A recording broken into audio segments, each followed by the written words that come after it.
Join a Day in the Life crew as they discuss everything sports, current events, trending topics, and more in Unplugged. We're joined with Coach Ruben Galaviz. He's the Canutillo High School assistant coach and head track coach. And free safety senior Alex Alvarado. Guys, thank you guys so much for joining us. Johnny, thanks for being back again too, man. And then we'll just go ahead and start this off with a simple question that is the most powerful one right now. Coach, how's quarantine life treating you, man? Well, it started off kind of good, man. Little vacation, little off time. I'm a school teacher in Texas. We teach some classes. I happen to teach biology and anatomy, physiology, and then you have your major sports classes. And mine happens to be football and track and field. And so you have to get used to learning how to do the Zoom. I had never done a Zoom meeting before, Zoom classes before. Stuff that you've never had to worry about. You had to pick it up pretty quick, and it worked out pretty good. What I found is a lot of the students actually stepped up and did a great job in the classroom. They were still able to go out and get jobs. So it changed a whole bunch of things for a lot of people. Any TV show watching from either one of y'all, or maybe you didn't have a whole lot of time because you were in track season. Now you get to catch up on a couple shows. Anything really caught your eye? Oh yeah, man. What did I watch? The Money Heist. I finished that. I'm ready for. I'm ready for season 5 now. That's pretty much it. I haven't watched a lot, and then I like watching a lot of documentaries. So nice. Also, I was able to catch up on what's that show? Breaking Bad. Oh yeah, that's a good one. Yeah, I've never seen that one. Oh, I've never seen that one. Coach, you're in for a treat. Yeah, everyone's talking about it, but what I got into is Ozarks. I'm watching the Ozarks now, so it's all right, but we'll see. We'll see how it turns out.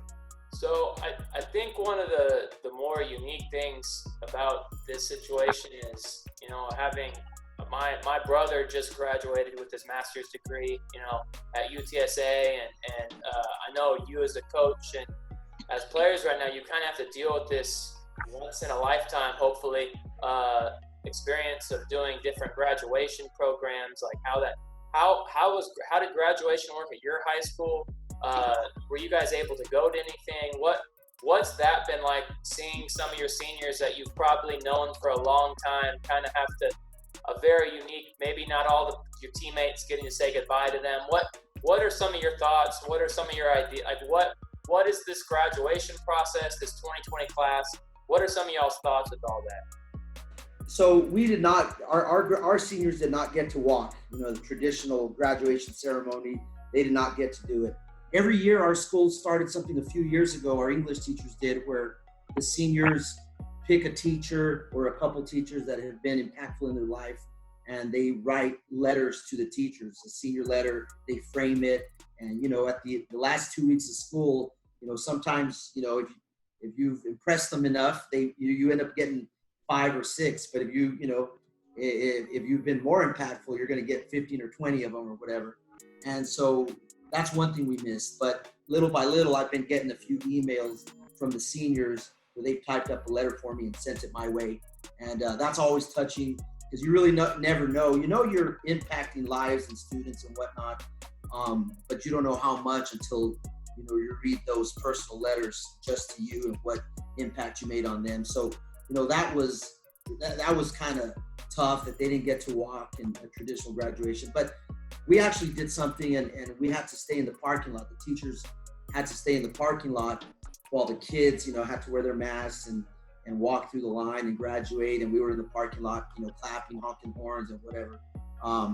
But so they did have it. And now the other schools in town are starting to have their ceremonies, on football fields right now. And so, I don't know how our kids are feeling that they kind of lost out with that, but it was pretty good. Alex, how about you, man? Our team last year, most of them were seniors, like the majority of them.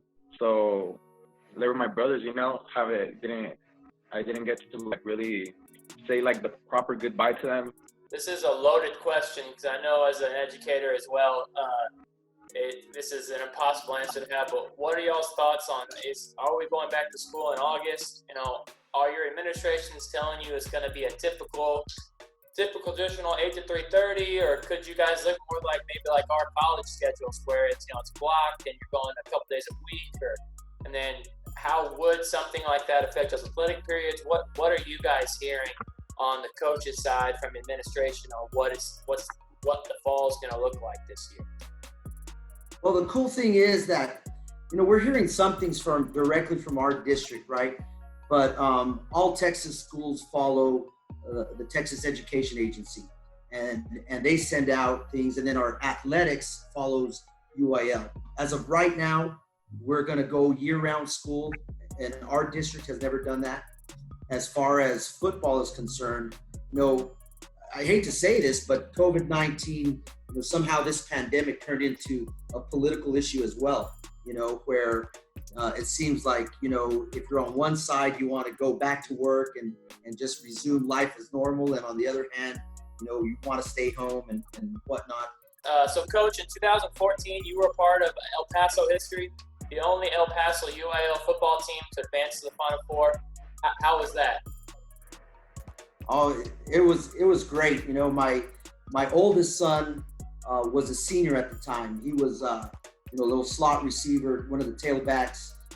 So it was great to go through all that with him as well.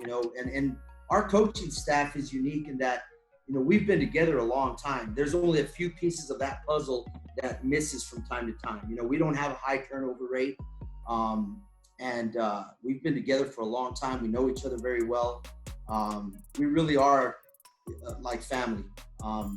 And it was just, great that all that hard work, because, no one would ever think that a team from El Paso would get that far, but the kids that we had that year were special in many, many ways.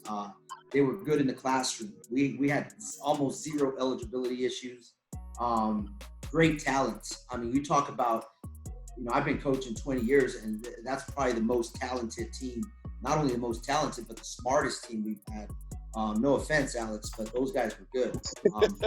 And they worked well together. You didn't have to motivate them. They were motivated themselves. They would show up early. They would stay late. And then once you win, it becomes contagious. Everyone wants to win. And not only, what we also saw is the school picked up. The spirit of the school picked up too. People are getting better grades, not just football players, but the whole student body. And it was cool. The stands were packed week after week. We lost one game. Well, we lost two games that year. The first game of the season, and of course the last game of the season, we lost to the eventual champions, Ennis. But it was great. I mean, those coaches, we worked our butts off. It was nice to see Coach Brooks. Coach Brooks, he hired me 20 years ago to be part of his staff. And one thing about Coach Brooks is he puts his players first, he puts his coaches second, and he puts himself last. And I've known that from him from the very beginning. He's done that from day one. And I think that's a reason we have such a low turnover rate as far as coaches are concerned. What's funny is what I learned that year was, you start winning, you get to the Final Four, and as a coach, you start getting a little cocky. I'm a good coach, this and that. But, at the end of the very next year, we went 5-5 with the same coaching staff. So the players really have a big part in that. So I learned a whole bunch as a coach. It humbled me right away from one year to the next. So I took a lot out of that year, and it was great just sharing. We still go back and look at pictures. I barely saw that 2014 game on YouTube, about 6 months ago. I didn't want to see that last game. And finally, about a few months ago, I turned it on and I checked out that game and stuff. But it was nice. It was a great year, and we hope to, before I retire, maybe we can get that close again. Who knows? This year, Coach. One of the things I think's interesting to ask and talk to different coaches from all different sports, like, did that slowly build into thinking that that's a championship team, or was that first week of training camp, summer workouts? Did y'all already have a little bit of a buzz? Did momentum build up, or did you guys kind of have that base that you knew you guys were something special even from Well, we knew it was coming because, okay, so we only have 2 middle schools that feed into our high school, and one of our middle schools beat our other middle school in 7th grade, and then in 8th grade they flipped it. They only lost 1 game to each other, and then by the time those guys were seniors, I think they had lost, including that 7th and 8th grade, from 7th grade to the time they were seniors, I think they only lost like 4 or 5 games as JV players, freshman players. I think they went undefeated their freshman year. They knew how to win, and as you know, you're a coach, so you got to learn how to win. You know, those close games, they're not huge just for the win. They're huge for learning how to win, for contagious reasons, for all these other reasons that the normal person doesn't understand what goes into winning. But you have to learn how to win. Losing's easy. Just quit. You're going to lose right away. But winning, you're going to have to figure it out. And I'll be honest with you. Sometimes that luck of the draw, that tournament bracket, you know, we looked at those teams and we saw them on film, and hey, we can match up with these guys. The first thing I do as a track coach is I go and see, all right, let's go to Azel. We played Azel, and I went and looked at their track times. I said, hey man, we're just as fast. We're faster than these guys. You know, and we believe that we're going to play leverage defense, and if we're faster, you're going to have a heck of a time running the football. You know, we're going to stop the run, and so with all those things, I mean, it worked out really good. But yeah, there was a buzz for sure. Alex, what do you remember from that team as a young? You were probably what in like 6th grade? Yeah, I think it's probably like a 6th grader.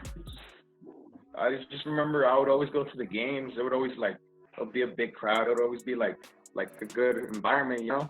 And then when I found out they were going like into the playoffs and they were doing like really good, I was like, oh man, like that's pretty cool, you know. Like your hometown school is going that far. Coach, I know like it's always a tough balance to, you know, we talk to our guys so much about process. We want to win, but how do you balance that as a coach? You know, it's great if they buy in. You know, buy-ins are always great. It's rah good, you know, but it doesn't matter if you buy in or not. We have a goal that we're going to accomplish. And, you know, we're not a kind of coaching staff that we're going to do everything that it takes to win. You know, we're going to do things right. And if it means sitting a kid out because he, you know, needs to be disciplined or something, then we have the coaching staff that's doing it. Now, trust me, we don't want to do it because at the end of the day, we're relying on 15, 16, 17-year-old kids to win football games. But if you instill that early, that discipline early, you know, there really is no buy-in. Let's just get the job done. I'm not a head football coach, and I don't know if I'd be saying this if I was the head football coach, but I'd be willing to lose, you know, a pre-district game to teach some lessons, you know. That's the way I see it. You know, I don't know if everyone, and maybe I wouldn't. Maybe I'm the head coach and I changed my mind real quick, right? I don't know, you know, but that's the way I see it. You know? Coach, I think what you're saying in that regards is one of the things that probably kids will take with them the rest of their life more than, yeah, they'll remember the games and stuff, but they'll learn that lesson of, you know, you come to practice late, maybe you don't play a game and maybe you lose a game early, but then being disciplined the rest of their career after something like that, especially if you get them young, you know, like an 8th grade coach or the freshman year. I remember my freshman coach as much or more than my head varsity coaches because there was no bull crap. You either did it, and if you didn't show up or you were late, you didn't play. He locked the door at 6:59 for practice. So if you weren't there, the door was locked and you didn't go to practice. How is summer conditioning started? You guys got to start this week, correct? Yeah, we started this Monday. You lose your breakfast yet, or you surviving? Surviving. Well, Monday wasn't that really of a tough day. It was more like of a day to get like organized, getting things organized. But we're just trying to get into the workouts now. The workouts. That's fun. You know, I mean, what are you looking forward to most about, you know, putting on the pads next year and having the season roll around in August? Well, our goal always is at the beginning of seasons to always win a district championship, and our class has we've never done that. So we've always been like hungry for that, you know. We've always been like one game short. Last season we were actually one game short. We were perfect in district until our final game, our final regular season game, and then we lost that one. So that was kind of a bummer. So, but we're hungry for next year, you know. Like we're excited, man. We just want the season. We just want there to be a season, you know. So you guys went away from the normal green football turf and decided to go with a blue and orange field. What was the story behind it, and what you guys call Smurf Turf for? See, I was there when they first got it, and I think it was. I think we start off with green turf, and then I think it was 2006. I'm not sure, but the eagle on the 50-yard line didn't match up with our press box. It wasn't centered right. So they had to pull it all up and recenter it. So we got a bad start on that turf because it wasn't new turf. It was just picked up. And now instead of having, you know, a few stitches in between that, you had, you know, twice as many. So that turf didn't last that long. But when we did get the new turf, it was blue. And I think even Boise State sent Coach Brooks a letter saying that they weren't allowed to call it Boise Blue. And so, you know, and I don't know if it's more expensive or not to get blue turf versus green turf, but our school board adopted, I think we got new turf last year, and they voted to get blue turf again.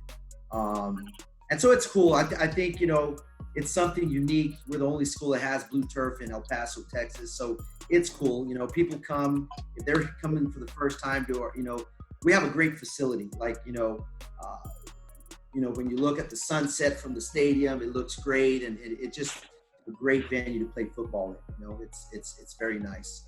But yeah, we did get that letter, and it's cool to play on something different than the rest of El Paso. Coach, this isn't really something you can answer, but my observation would be that if I was Boise State, I'd be like, cool, say it, use it, make it a thing. Why would you be negative about it? You know, maybe. Yeah, I don't know. I think Coach Brooks even framed it and put it in his office. I'm not sure, but I think I've seen it in there. I'm not sure about that. So we referenced some of the better athletes, maybe sharing the same last name as you, Coach. Can you talk a little bit about the where do y'all put in y'all's breakfast? What's the secret sauce to have so many successful Galaviz family members in sports? Well, you know, I went to Jesus Chapel, and we did win a state championship. You know, so you know, I went to a little private school, Jesus Chapel. We went.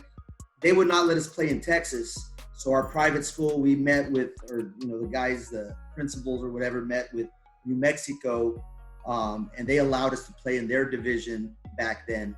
And my junior year, we went semifinal, and then our senior year, we won the championship.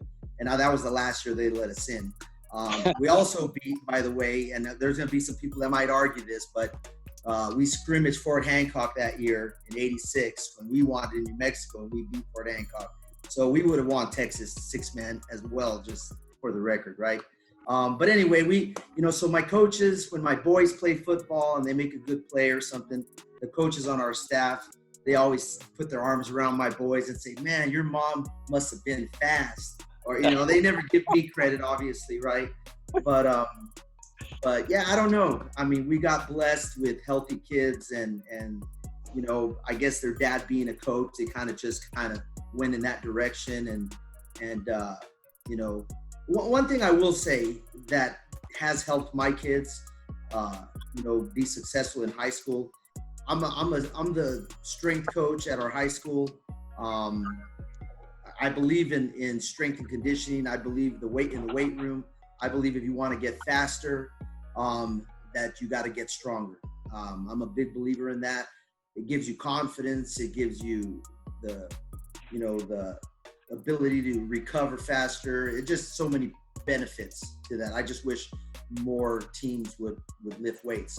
But anyway, I really believe that a big part of the success for my kids that played sports. I had a daughter who played D3 college basketball, a son who just finished D2 college football as a little slot receiver, going in at weighing 155 pounds and starting and doing pretty well. And now my oldest son, who happens to be 6'1", I don't know where that came from, but I really believe that their start in 7th and 8th grade doing CrossFit was huge. And that's where people are going to disagree with me on the CrossFit stuff. But what CrossFit does for a young athlete, done correctly, it teaches them how to do all the main lifts, the clean and jerk, the explosive lifts. You're going to learn how to squat properly. And anyway, for me and my kids, I went to the gym and, I was paying $300 a month, for my kids, me and my kids to go to a CrossFit gym. And I said, you're not missing. That's one thing I taught my kids. You're not going to quit. And once we start something, we're going to finish it. And so I'm very blessed that I had these kids that, my daughter called me her sophomore year. She wasn't liking it. She wasn't digging it. You're a stud in high school and you're not a stud in college anymore, and the first thing kids want to do is throw the towel, and I said, you're not going to do it. I said, the rule is you're going to be miserable for 1 year. And if you're still miserable after a year, I'll let you come home. And, she sucked it up and she finished. She graduated in 4 years. My son did the same thing. And, I don't know if my youngest son is going to want to, follow in his brother's footsteps and play sports in college. It's his choice if he wants to do so. But I really believe the lifting and just the not quit attitude that we taught them when they were kids, when they were little. You're not going to quit anything.